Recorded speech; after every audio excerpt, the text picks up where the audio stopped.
من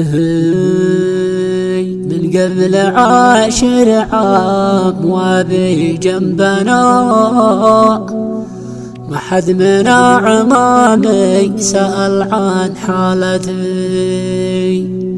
هم مكنوني صدق مالك غيرنا، يا احمد خلاص افهم واسمع كلمتي. هذا الشيلة كتب كلماتها الشاعر أبو قناص أحمد حميد القعمي، كما هي تعبر عن ظلم الزمن والوقت الذي عاشه. أداء الشاعر عبد الله البداي.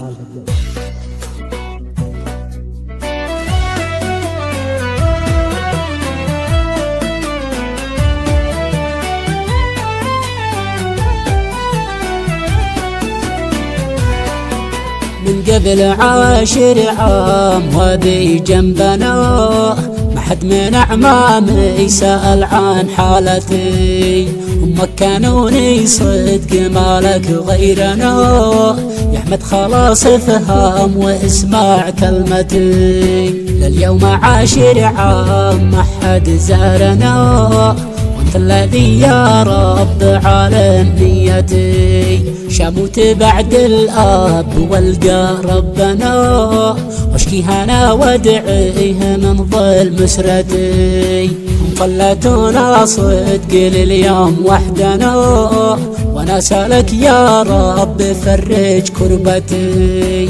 ما حد سواك عالم بما في قلبنا، ما حد سواك داري وعارف قصتي. يا رب من غيرك يجلي همنا، يا رب من غيرك يداوي علتي. يا رب لك سلمت أمري دومنا، ولك سجد قلبي تفرج حسرتي. هذه الحقيقة عشتها في وقتنا، وعاشها قلبي وربعي واخوتي.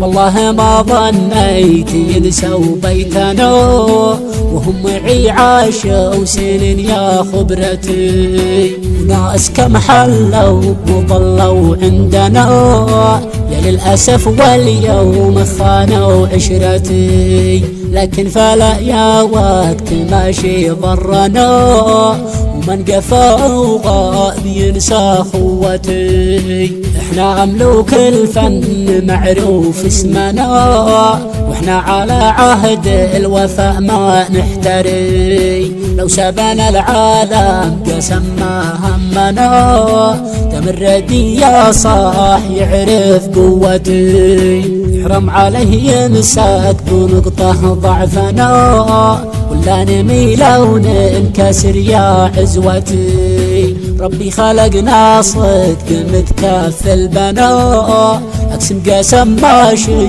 يضيق راحتي.